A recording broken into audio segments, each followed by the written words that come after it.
What has been the greatest challenge of your life? And spiritually speaking, what was your response to that challenge? See, I'm a firm believer that adversity reveals character. And this has been a common belief throughout the world over the years, but I'll take this line a step farther as well. Not only does adversity reveal character, but also adversity reveals faith. So it's easy for anyone to talk a big game about their faith in God and their ability to overcome adversity, but when life actually hits you like a ton of bricks, when the world actually comes crashing down around you, it is in those moments that a person's character and even the depth of their faith is truly revealed. My parents got married in 1992 after just 6 months of knowing one another. When you know, I suppose. I believe, though, that they started then trying to have kids pretty quickly after that. And while I'm unclear of the exact timeline, the part of the story that I do know is that getting pregnant did not come quickly or easily for them.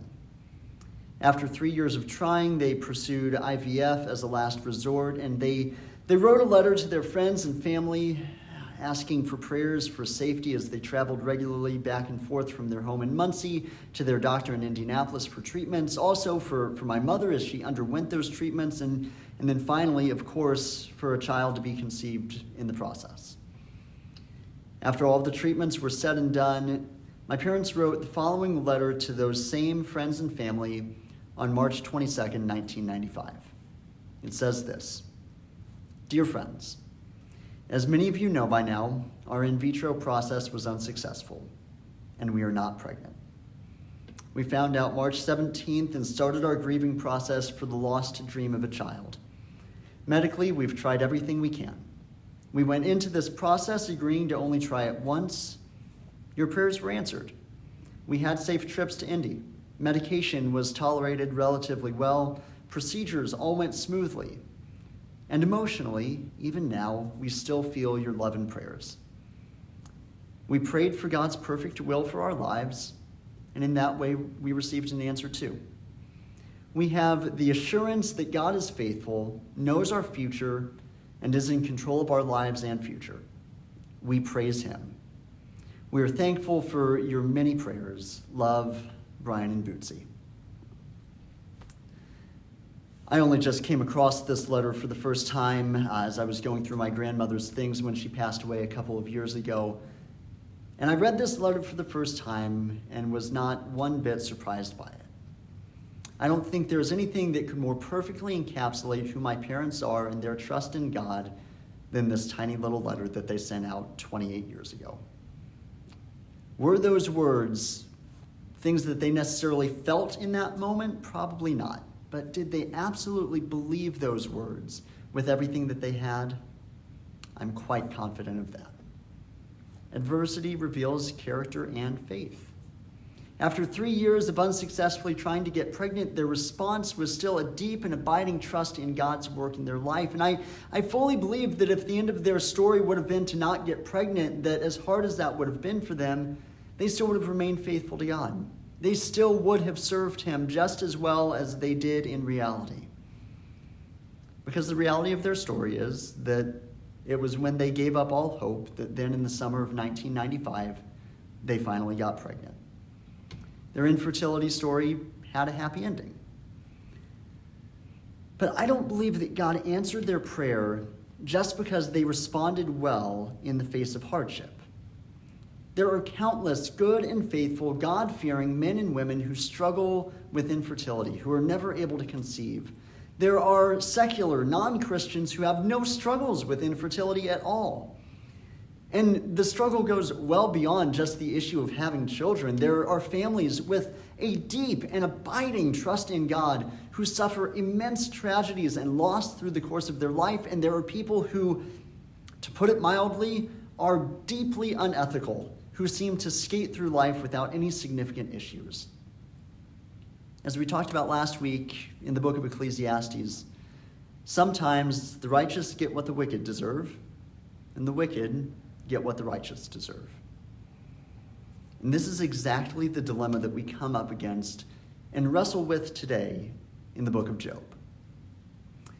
If you're joining us for the first time in this video, you are joining us in the middle of a year-long sermon series on the gospel. And today we are looking now at the book of Job. Now this year we've been going through each and every book of the Bible. We've been searching to uncover the gospel, the good news that we proclaim to the world as Christians. And so we've done this and done this search each week by believing that Jesus himself is the good news. And we've declared week after week that Jesus, the crucified and risen Messiah, is Lord, and that this is the gospel we declare. And secondly, we looked at each book of the Bible because we believe that the Bible is a unified story that leads to Jesus. Scripture is all about and all points to Jesus, this good news that we as Christians declare to the world. But is Jesus still good news when life doesn't go our way? Spoiler alert, my answer is yes, but we'll get there. In the case of the story today, we're turning to Job, and the story goes that this man had it all. The book of Job tells us that Job had 10 kids, thousands of animals, many servants, and he is called at the beginning of the book the greatest among all the men in the East. But more than that, he was righteous and blameless before God. So we're told all of this, but then we transition in verse 6, chapter 1, verse 6, to an interesting scene in heaven. It says, "One day the heavenly beings came to present themselves before the Lord, and the accuser also came with them. And the Lord said to the accuser, 'Where have you come from?' And the accuser answered the Lord, 'Well, from going to and fro on the earth, from walking up and down on it.' The Lord said to the accuser, 'Have you considered my servant Job? There is no one like him on the earth, a blameless and upright man who fears God, who turns away from evil.' Then the accuser answered the Lord, 'Does Job fear God for nothing? Have you not put a fence around him, that his house and all that he has on every side? You have blessed the work of his hands, and his possessions have increased in the land. But stretch out your hand now, touch all that he has, and he will curse you to your face.' And the Lord said to the accuser, 'Very well, all that he has is in your power. Only do not stretch out your hand against him.' And so the accuser went out from the presence of the Lord." And so the story continues, and the accuser, also known as Satan, takes this open door that God has given him in Job's life, and he runs with it. And so begins the worst day of Job's life.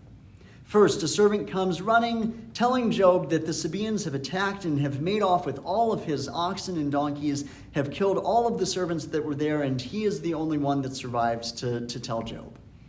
Then immediately another servant comes running and tells Job that fire fell from heaven and consumed all of his sheep and servants, and he's the only one that survived to come and tell Job.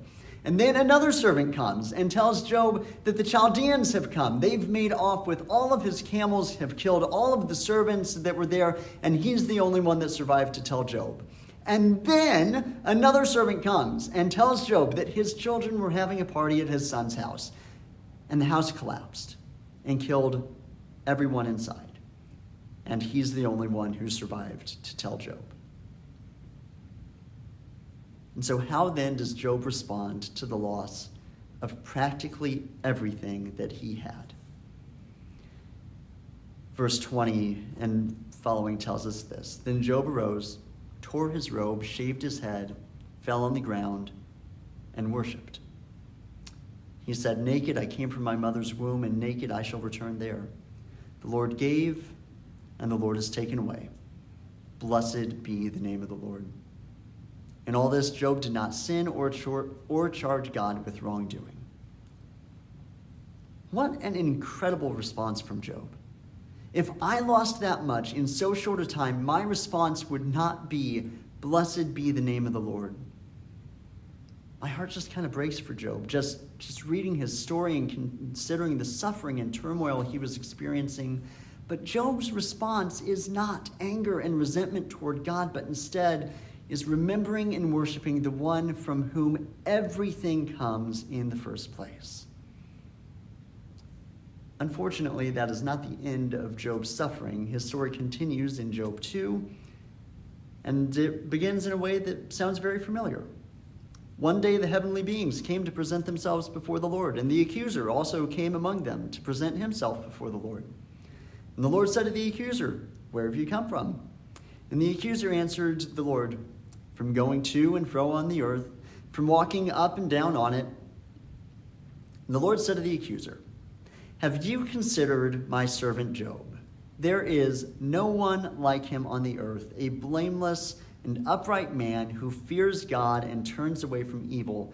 He still persists in his integrity, although you incited me against him, to destroy him for no reason." Then the accuser answered the Lord, "Skin for skin. All that the man has he will give for his life. But stretch out your hand now and touch his bone and his flesh, and he will curse you to your face." And the Lord said to the accuser, "Very well, he is in your power. Only spare his life." So the accuser went out from the presence of the Lord and inflicted loathsome sores on Job from the sole of his foot to the crown of his head. Job took a piece of broken pottery with which to scrape himself, and he sat among the ashes. And then his wife said to him, "Do you still persist in your integrity? Curse God and die." But he said to her, "You speak as any foolish woman would speak. Shall we receive good from God and not receive evil?" And in all this, Job did not sin with his lips.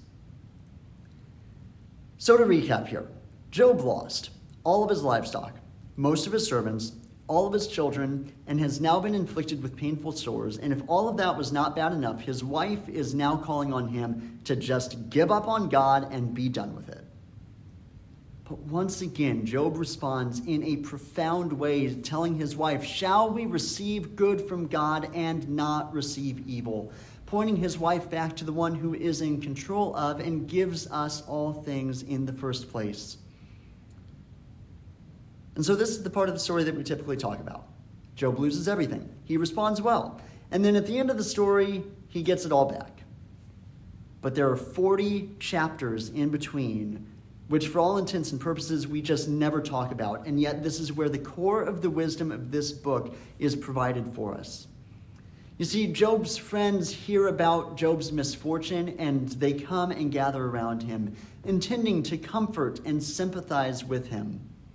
And for a moment, they do, just sitting in silence and grief with him for 7 whole days. But their sympathy and their support does not last for the 40 chapters that follow.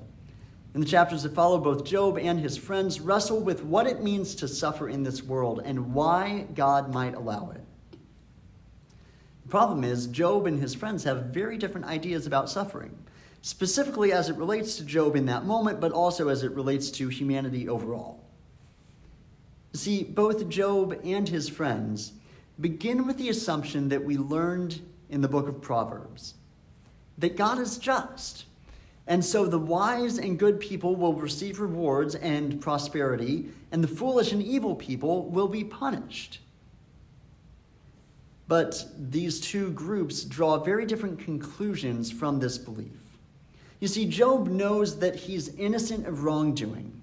In chapters 1 and 2 confirm as much for us. Job did nothing to deserve his suffering. So if Job is innocent, then he's not suffering because of some divine justice. But then that leaves Job in a tough spot, because if his suffering isn't divine justice, then either that means the world isn't run according to justice, or God himself is not just. And so Job spends the book wrestling with how to view God in light of this unwarranted suffering in his life. But unfortunately, Job also has to deal with his friends, 3 of whom are less convinced about Job's logic. They believe that God is just and are unwilling to question that, and God runs the world according to justice, and so Job must have sinned horribly to deserve what he's going through. In fact, they are so convinced of this that they start making up accusations against Job just to see what sticks and what Job might confess. Job 22, 5-11 is one of those times that they're throwing accusations at him. It says this: Is not your wickedness great? There is no end to your iniquities. For you have exacted pledges from your family for no reason, and stripped the naked of their clothing. You have given no water to the weary to drink. You have withheld bread from the hungry. The powerful possess the land, and the favored live in it. You have sent widows away empty-handed. In the arms of the orphans you have crushed. Therefore snares are around you, and sudden terror overwhelms you, or darkness so that you cannot see. A flood of water covers you. So Job spends the next 40 chapters of the book not only pondering the meaning of his suffering, but also debating with his friends, trying to prove his own innocence and convince them that he did not deserve this punishment. And so finally, a fourth friend speaks up and provides an alternate explanation for what's happening to Job here. This friend, Elihu, agrees with everyone else that God is just, and he agrees with the other three friends that God does run the world according to this justice. But he disagrees with the implication of that. In a long and admittedly sometimes difficult to understand 5 chapters of the book, Elihu proposes that perhaps God allows or even brings suffering into someone's life to help them avoid sin in the future, or to build and to strengthen their character. The reasoning isn't always known. But what is known is that God is just. And Elihu concludes in Job 37 saying this, starting in verse 23, "The Almighty, we cannot find him. He is great in power and justice and abundant in righteousness. He will not violate it. Therefore, mortals fear him. He does not regard any who are wise in their own conceit." Hear those words. Elihu rightly declares that God is great in power and justice, and he will not violate his abundant righteousness. So there must be an explanation for Job's suffering that still allows for God's justice and righteousness to be true.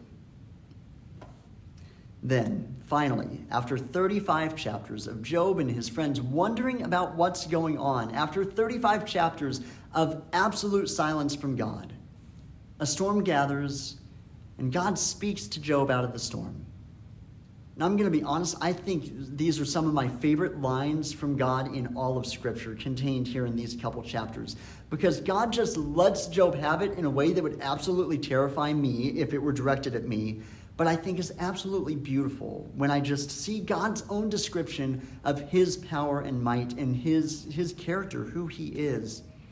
So excerpts from 38 and 39, it says, "Then the Lord answered Job out of the whirlwind. 'Who is this that darkens counsel by words without knowledge? Gird up your loins like a man, and I will question you, and you shall declare to me. Where were you when I laid the foundation of the earth? Tell me if you have understanding. Who determined its measurements? Surely you know. Or who stretched the line upon it? On what were its bases sunk? Or who laid its cornerstone? When the morning stars sang together and all the heavenly beings shouted for joy. Have the gates of death been revealed to you? Or have you seen the gates of deep darkness? Have you comprehended the expanse of the earth? Declare if you know all these things. Where is the way to the dwelling of light? Where is the place of darkness, that you may take it to its territory, that you may discern the paths to its home? Surely you know, for you were born then, and the number of your days is so great. Do you know the ordinances of the heavens? Can you establish their rule over all the earth? Do you know when the mountain goats give birth? Do you observe the calving of the deer? Is it by your wisdom that the hawk soars and spreads its wings toward the south? Is it at your command that the eagle mounts up and makes its nest on high? I think maybe why I like these chapters so much is just the borderline sarcasm that God has here. So God spends these 2 chapters just putting Job in his place, reminding him of who actually has the power and control, not only in Job's situation, but in all the world. But God doesn't stop there. Because rather than answering Job's questions and giving him a reason for everything that he's gone through, God takes a very different approach to his closing argument. Job 40, starting in verse 15, and again, excerpts that follow, says this: "Look at Behemoth, which I made, just as I made you. It eats grass like an ox. Its strength is in its loins, and its power in the muscles of its belly. It makes its tail stiff like a cedar. The sinews of its thighs are knit together. Its bones are tubes of bronze. Its limbs are like bars of iron. Can you draw out Leviathan with a fishhook, or press down its tongue with a cord? Can you put a rope in its nose, or pierce its jaw with a hook?" And God continues then. He talks about the power and the danger of both Behemoth and Leviathan, these mythological creatures of the ancient world. And he does this for 2 whole chapters. See, he talks about these creatures because they are dangerous creatures of unknown power and strength, creatures that are rightly feared by the ancients. But God claims that not only did he create them, but he seems to be proud of them. God uses these creatures as the closing argument about the nature of the world, that he made it all, that he's proud of it, that it's a good world, but it's not necessarily safe or problem-free. Even the Leviathan and Behemoth, which are deeply unsafe for humans, are still a part of God's good and ordered creation. And so ends God's speech. God does not provide an answer for Job about why he suffered. God does not give some deeper meaning to the problem of pain and suffering in the world. God simply reminds Job that the world that he created is good, but it is not without its difficulties and dangers. As the Bible Project puts it, God's response to Job's wondering about suffering in the world is that we live in an amazing world that is not currently designed to prevent suffering. And with that argument, then, Job repents of his questioning and lack of trust in God's plan. So then eventually, in the concluding paragraphs of the story, God restores Job's fortunes. But it's not because Job did something to earn it, and this is his reward. But Job receives it simply because God chose to give Job a good gift. Job spends this entire book wrestling with God, hoping to better understand him, and the conclusion of the book is that we aren't meant to. We cannot fully understand the power and majesty of the God who created all things. The book of Job doesn't ever answer the question of why bad things happen to good people, but it does invite us to trust in a wisdom and a power that is greater than ourselves when, not if, but when we encounter challenges and suffering in this life. But what makes our God stand out in such stark contrast to every idol and every false god that the world has created before is the fact that our God is not a distant being who haphazardly brings about or relieves pain and suffering in this world. He is, instead, a God who steps into the suffering with us. God did not distance himself from humanity, remaining in heaven for all of eternity, but God himself took on flesh and walked among his people. He did not just have then a perfect or easy life, born into a palace, rising to a place of prominence and importance. No. Instead, Jesus was born into a humble family, growing up in the backwaters of Judea, being rejected all throughout his life and ministry, and even being killed at the hands of his enemies. Jesus' life was not without suffering and pain. And so God knows. Not just in a theoretical way because he's seen suffering in the world, but in a tangible way because he has walked through the suffering and trials and pain of this world himself. And this is why Jesus is such good news, even in our suffering. He knows. He gets it. He's been there. And so when life is hard, how much more can we turn to God, knowing and trusting that he hears us and that he cares about us? Even more than that he can handle our questions and doubts and frustrations and, yes, even our anger, because he knows that this world isn't perfect. But we must also know and remember that he's the God of the universe, and he's inviting us to trust him even in the hardest moments. Jesus, God incarnate, is the reason that we can know that we can turn to God and trust him no matter what may come our way. Jesus is truly good news through every moment, every situation, and every circumstance of this life.